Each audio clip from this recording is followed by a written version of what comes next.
C'est un moment important. Vous allez apprendre à utiliser vos émotions à votre avantage. Vous souvenez-vous, dans l'épisode précédent, je vous affirmais que les émotions pouvaient donner beaucoup plus de potentiel à vos investissements.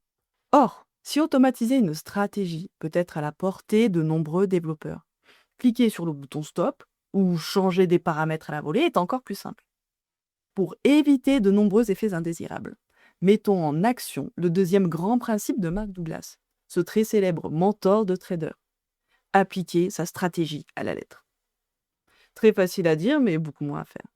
Car il se peut que vous ne sachiez même pas ce qu'est vraiment une stratégie d'investissement ou de trading. Restez avec moi. Voici ce que j'ai appris ces dernières années en fabriquant les machines à cash.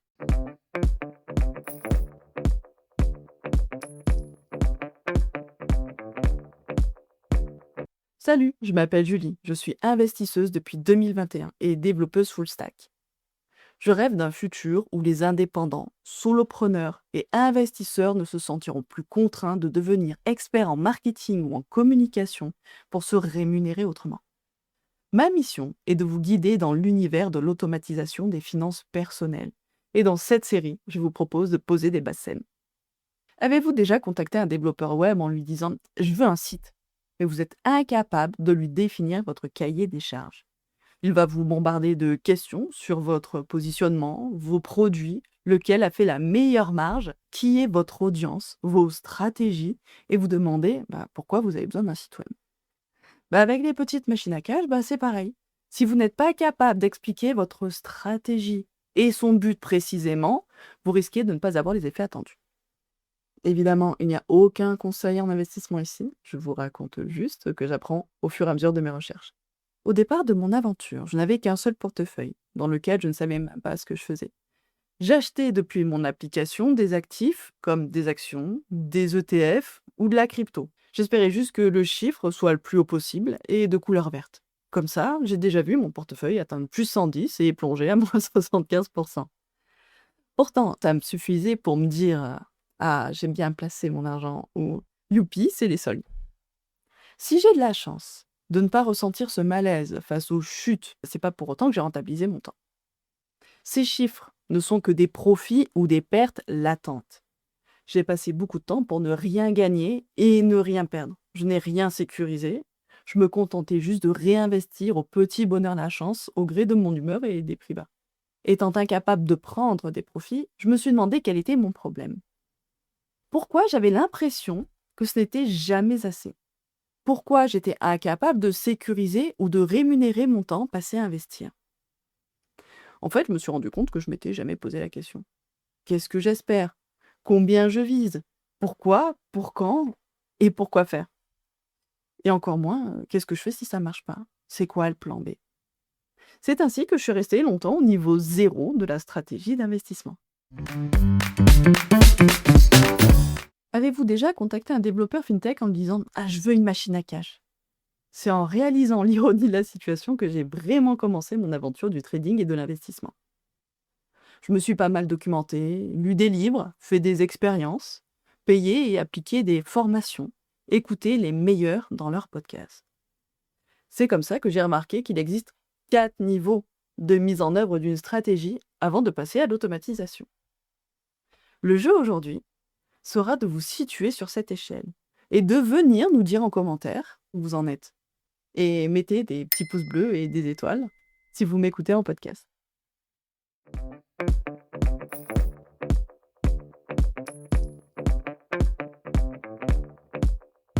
Au niveau 1, ma première erreur a été de mélanger mes stratégies dans le même espace.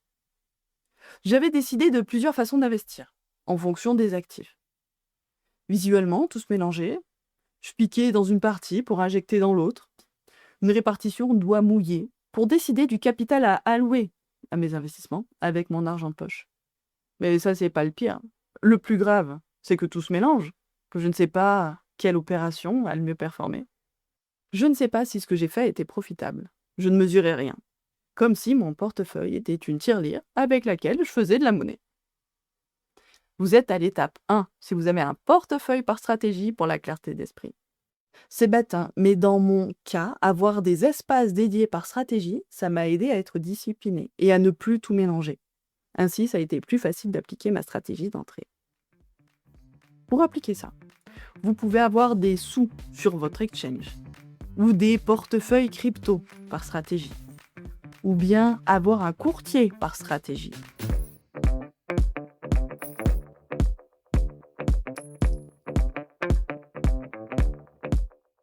Au niveau 2, mon deuxième problème est vite arrivé. Je ne revendais jamais. Je ne trouvais pas la réponse à quand vendre. Et c'est normal. En fait, je ne l'avais jamais décidé. Forcément, c'est beaucoup plus difficile de prendre des profits à 50% si on espère secrètement le million miraculeux qui tombera comme au loto. Et c'est là que se situe, je pense, la subtilité entre l'investissement et le casino. Au casino, on sait avec combien on rentre, mais pas avec combien on sort. Dans l'investissement, il faut un objectif de sortie chirurgicale.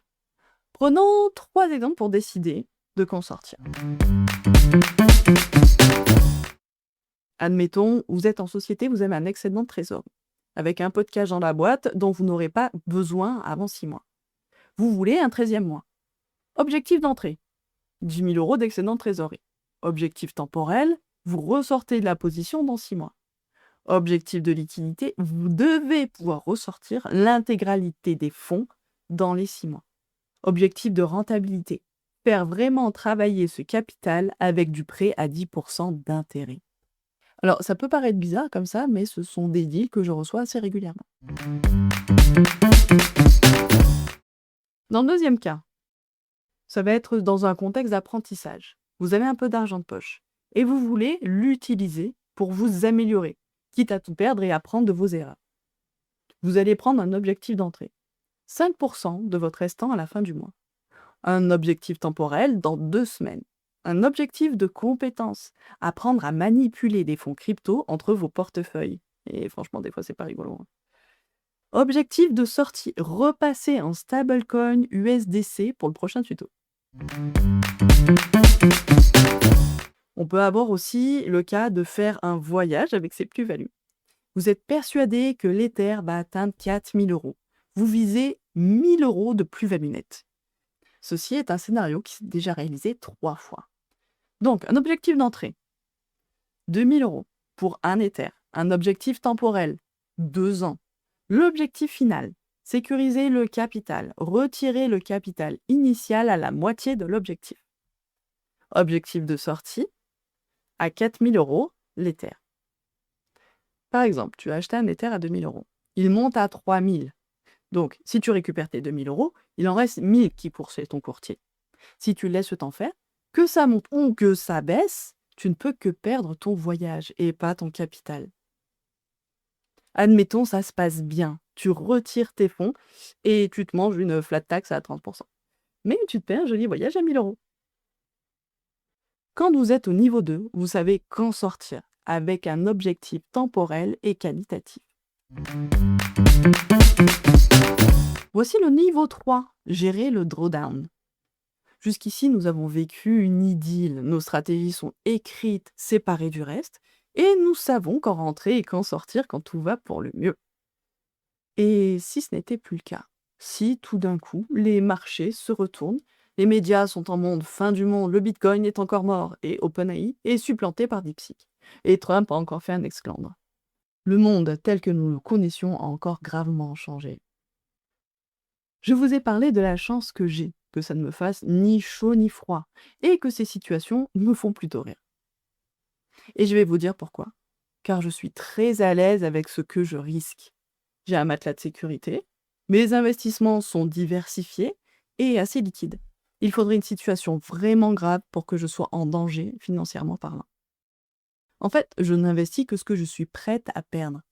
Si ça disparaît, bah évidemment que ça me fait chier, mais j'en ai pas besoin pour vivre dans l'immédiat. Revenons sur nos stratégies.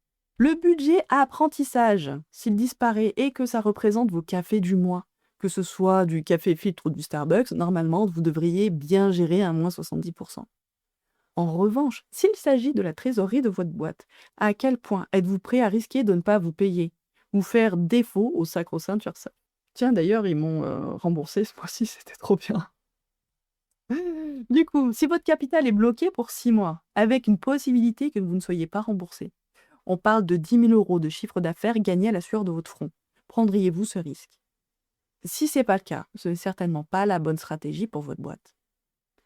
Et dans la stratégie vacances, si l'Ether, au lieu de monter à 3 000 pour récupérer votre mise, était tombé à 1 500, que feriez-vous? Vous ne savez pas quoi faire. Vous êtes paralysé de voir le cours encore descendre. Il va jusqu'à 1 000 €. Vendre n'importe comment ou ne pas vendre, telle est la question. À quel point êtes-vous prêt à risquer un bon mois de salaire pour des vacances?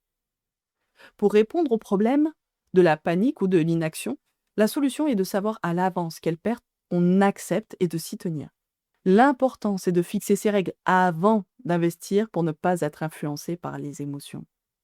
Vous êtes au niveau 3 si vous savez quand sortir en période de perte et pour combien. Il existe d'autres façons d'aborder les pertes successives et comment on peut s'en servir pour durer plus longtemps en trading. Nous parlerons ça dans une autre série. Alors abonnez-vous pour ne pas rater l'explication et l'automatisation de cette méthode.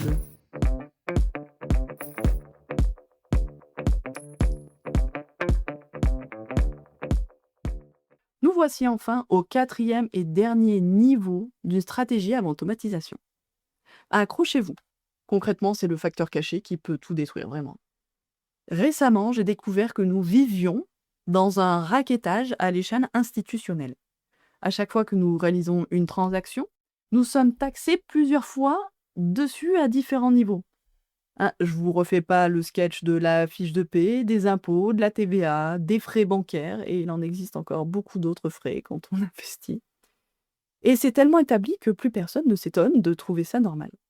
Or, ce sont des montants qui ont des effets cumulés gigantesques. Les sociétés de courtage, les plateformes de trading crypto, les fonds d'investissement, les protocoles, ils se rémunèrent tous en frais et sont loin d'être pauvres. Et il y a un adage que j'aime beaucoup. Si c'est gratuit, c'est toi le produit.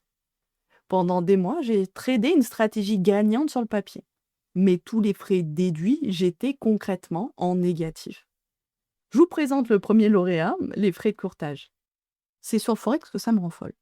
Ils prennent des frais à l'ouverture de la position en déplaçant mon entrée réelle. Donc, c'est-à-dire que j'ai pris à 1, ils entrent à 1,2. OK. Puis, à la clôture, en déplaçant ma clôture réelle. Genre, j'étais à 2, finalement, ils vont rogner un petit peu, ils vont me sortir à 1,9. OK. Puis après, ils ajoutent des frais de clôture. Donc, en plus, ça suffisait pas. Allez, pan, ça me fait 7 € en moyenne. Ah, mon 13e mois s'est envolé. Je viens de l'offrir à mon courtier. Il existe aussi des frais pour tenir les positions la nuit, des frais pour vous prêter de l'argent sur plusieurs jours, des frais supplémentaires en week-end quand vous faites des trades à la vente, des frais si vous n'utilisez pas votre compte, on peut même vous radier. Il y a toute une panoplie d'excuses pour vous extorquer de l'argent. Dans un futur proche, j'adorerais monter ma propre plateforme de trading juste pour recevoir des frais par milliers. Donc, choisir son courtier en fonction de ses tarifs sur les actions que vous allez faire est une étape à faire dès que vous connaissez votre rythme d'investissement. Ça servira à rien de demander quel est le meilleur courtier sur YouTube. Faites plutôt des comparatifs par stratégie, quitte à faire bosser l'intelligence artificielle avec des recherches poussées sur vos critères et vous faire ressortir un florilège des moins pires.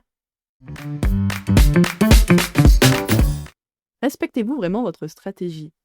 Comme je vais attendre un petit peu et vérifier que le prix va bien dans ma direction. Je vais sortir un peu plus tard que prévu dans la descente car vous espérez secrètement que le prix remonte. Et tous ces moments de doute et de cupidité rognent les gains. Un petit peu par un petit peu, sur des centaines d'opérations, ça fait une grosse différence. Avez-vous backtesté la stratégie? Le backtest, c'est prendre l'historique des actifs de la stratégie et de l'appliquer comme ça devrait être en feignant de ne pas connaître l'avenir. Si le résultat est négatif, ne crois pas que tu vas être meilleur en réel avec une stratégie qui ne fonctionne pas de base. Ensuite, il y a l'impact fiscal. J'en ai déjà parlé, le fisc va venir chercher son dû. Pour éviter de tomber sur la casquette de communauté, est-ce que la stratégie est dans le bon support? Ça s'appelle une enveloppe. Est-ce que la personne ou l'entreprise qui possède cette enveloppe va être taxée par sa simple existence ou est-ce qu'il y a des événements qui vont activer son fonctionnement avec ses propres règles? Très clairement, une fois que l'on a des machines à cash qui montrent des résultats significatifs, il faut absolument se pencher sur cette question. Et ce n'est pas parce que les Dubaï-preneurs n'ont pas de flat tax que tu dois déménager. Des tas de gens deviennent malheureux en s'expatriant pour s'optimiser fiscalement. C'est facile d'ouvrir un PEA, mais le fisc dans 30 ans, lui, il t'aura pas oublié, hein. Choisis bien tes supports et tes statuts en fonction de ta stratégie.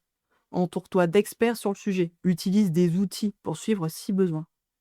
Soyez intelligent. Est-ce que ça vaut le coup de monter une holding pour tous les frais annuels que ça génère pour 10 000 balles de capital?